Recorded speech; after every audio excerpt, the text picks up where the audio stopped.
नमस्कार, मैं अंकित सिंह हूं और मैं इस समय हाजीपुर में हूं। तो भाई केला की बात किए बिना आप कोई खबर हाजीपुर में कैसे कर सकते हैं, चाहे वो अच्छी हो या चाहे बुरी हो। लेकिन हम ना अच्छी बुरी खबर तो बताने नहीं वाले हैं, आपको अच्छी खबर बताने वाले हैं। क्योंकि हाजीपुर में कई तरह की वैरायटियाँ किस्म के जो हैं केले हैं, लेकिन उन तमाम केलों में से एक केला जो दाम और स्वाद के लिए जाना जाता है, यानी कि उसका दाम भी बढ़िया मिलता है और स्वाद भी बहुत ही अलग रहता है अन्य केलों से। चिनिया, अल्पान और भी कई तरह के बत्तीसा, कई अलग अलग वैरायटी की किस्में हैं, लेकिन उनमें से एक सर्वश्रेष्ठ है मालभोग। मालभोग नाम है, तो जब नाम ही है मालभोग तो कुछ काम भी होगा उसका, तभी नाम पड़ा है। तो इसी के बारे में आज बताएंगे कि हाजीपुर का जो मालभोग केला होता है उसकी खासियत क्या होती है और ये क्यों लोगों में सबसे ज़्यादा डिमांडेबल रहता है और क्यों सबसे ज़्यादा महंगा रहता है। इसी को लेकर बात करेंगे। इसके लिए हमारे साथ अवधेश जी हैं और आज पूरा दिन हम अवधेश जी के ही फार्म में घूम रहे हैं, तो अलग अलग चीज़ों को दिखा रहे हैं। तो उन्हीं में से एक अब मालभोग की पारी आई, तो हमने सोचा मालभोग के बारे में भी समझा जाए। सर, ये मालभोग का खासियत क्या है और क्यों ये अभी हाजीपुर के जो केले होते हैं, चिनिया चाहे तमाम हाजीपुर के चिनिया केले लोग कहते हैं, उन तमाम केलों में सबसे सर्वश्रेष्ठ इसको क्यों मानते हैं यहाँ के लोग? ऐसा ये बात सही है या मैं केवल गढ़ रहा हूँ कहानी? नहीं, कहानी की बात नहीं है। जहाँ तक टेस्ट की बात है, ये सभी केलों से इसका टेस्ट एक अलग होता है। टेस्ट के अलावा और जो केला है उसके तुलना में इसमें जो मिठास है वो बहुत मिठास से इसका मतलब नहीं है, एक ख़ास तरह की इसमें खुशबू है। और ये जब पक जाता है तो इसको किसी पके हुए कमरा में बंद कर दिया जाए और कमरा खोलेंगे तो वो अपना स्मेल जो है, सुगंध जो है पूरा बिखेर देगा। उस कमरे में मालभोग का टेस्ट आ जाएगा। तो एक बात ये है। दूसरी चीज़ है, ये केला पकने के बाद भी जब ये इसको छिलका उतारेंगे तो इसको जब फाड़ेंगे ना तो ये 3 पार्ट में फट सकता है केला। हाँ जी, अच्छा, ये 3 पार्ट में फट सकता है। और जैसे खोआ का जैसे टेस्ट भखरा हुआ जैसा होता है वैसा इसका लगेगा कि हम किस तरह का वो खा रहे हैं।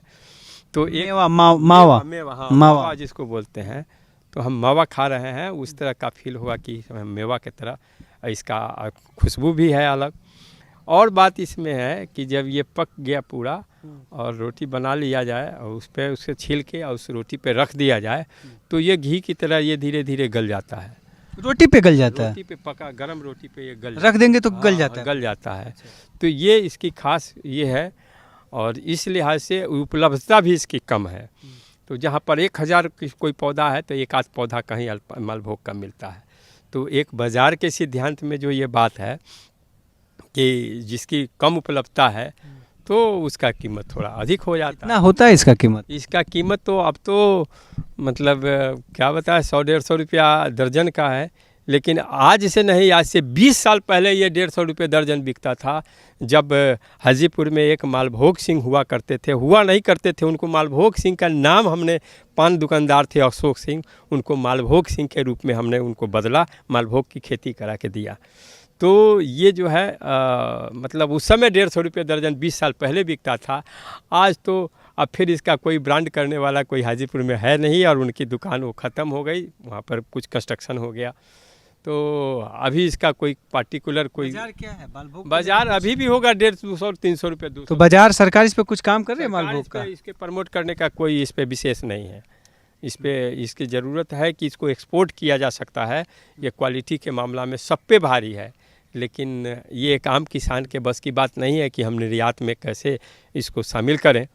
यदि इस पे इसको डेवलप करा के, टिश्यू डेवलप करा के और फिर एक्सपोर्ट का सहारा में यदि सरकार सहयोग करे तो बहुत बड़ा आमदनी का स्रोत केला। केवल इतना ही होता है कि बड़ा होता है? ये हाइट जो है, पेड़ का हाइट जो अल्पान का होता है लगभग कमोबेश उसी तरह का होता है, अल्पान के तरह ही, चिनिया अल्पान। इसका दाने जो होते हैं, दाने जो है अलग अलग मौसम में अलग अलग ये वेरी करता है। अच्छा, मतलब ऐसा नहीं है कि साल में एक ही ढंग का छिमी देता है, नहीं। ये यदि फरवरी से लेके फरवरी, मार्च, अप्रैल तक यदि इसका फ्रूटिंग आ गया तो उसकी छिमी की लंबाई 6-7 इंच होगी। अच्छा, और फिर उसके बाद होगा तो उससे थोड़ा छोटा, उसके बाद होगा तो उससे छोटा। और इसकी गुणवत्ता में भी उसी मौसम के हिसाब से मैक्सिमम कितना होता है इसकी लंबाई? 6 ये एक दाने छिमी 200 ग्राम तक हो जाएगा। 200 ग्राम। और उसकी 200 ग्राम। लंबाई कितने इंच तक है? 7-8 इंच। 7-8 इंच। हाँ 8 इंच। मिनिमम कितना जाता होगा? मिनिमम तो 3 इंच। 3 इंच। 8 और 3 इतना। अच्छा, चिनिया केला का कितना रहता है? वो 3, 4, 5। मैक्सिमम हाँ 4 से 5। 5 मैक्सिमम 5। और मिनिमम मिनिमम 2, 3, 2 2। डेढ़ हो। तो मतलब लोगों को थोड़ा सा वो कंफ्यूजन रहेगा कि जो बड़ा है साइज में, तो आप समझिए कि तो ऐसा नहीं है। नहीं। पहचानने वाला पहचान लेगा कि ये मालभोग है। इसकी खुशबू अलग है। खुशबू इसकी लोगों को पहचान खींचे अपनी ओर खींचते ले। हाँ, और पकने के बाद इसका है ना अलग अलग से ये फट जाएगा। पकने के बाद वो नहीं फटता है, और इसका जो है अलग अलग से ये फटना शुरू हो जाएगा। ये छिलका फट जाएगा। अच्छा, अपने आप फट जाएगा। तो समझ में आ जाएगा कि वो हमारा मालभोग तैयार है खाने के लिए, इशारा कर रहा है। बेस्ट टाइम हमको लग रहा है फरवरी है इसका। फ्रूटिंग का बेस्ट टाइम फरवरी से मार्च तक। मार्च तक अप्रैल। इसको और भी धरतियों पे हो सकता है हो बिल्कुल हो सकता है। बिहार की धरती तो मैंने हम क्या बताएं, ये केवल गणतंत्र की ही धरती नहीं है। ये गणतंत्र उदय की धरती से क्रांति का बिगुल बजा देंगे। भारत ही नहीं दुनिया में भी इसका परचम लहरा देंगे।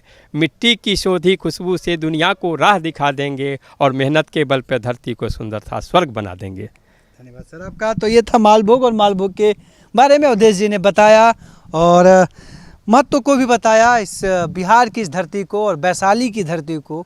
और ये देखा भी जाता है कि वैशाली की धरती पे आप हर चीज़ आपको जो बिहार में जब अलग अलग क्षेत्रों में जो होता है, वो वैशाली की धरती पे आपको कहीं ना कहीं दिख जाएगा।